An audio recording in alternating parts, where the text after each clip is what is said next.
This is now the second Sunday from the other previous Sunday that we received the heavy rain.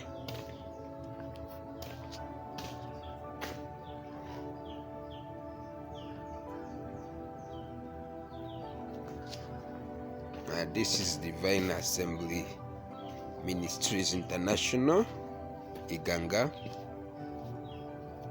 This is how the church looks like now.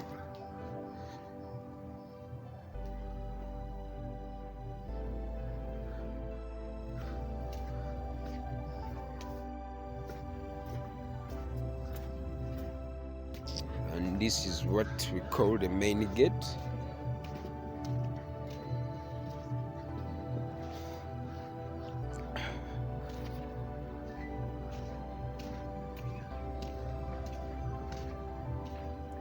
Divine Assemblies Ministries International, Iganga, Uganda.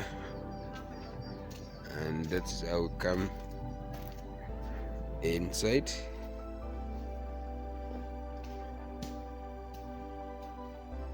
Yeah, this is how the church looks like right now, with hopes and believing and having faith in God.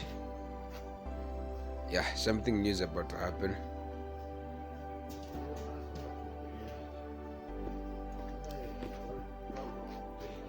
This is Jeremiah, our technician here. Oga Jeremiah. Abona nebyuma. Yeah. Abanda bakukatamba musasire. Musasire banange. Mwenye nebyuma. Kuba wetonya nodduka nabyo. Tuyambe.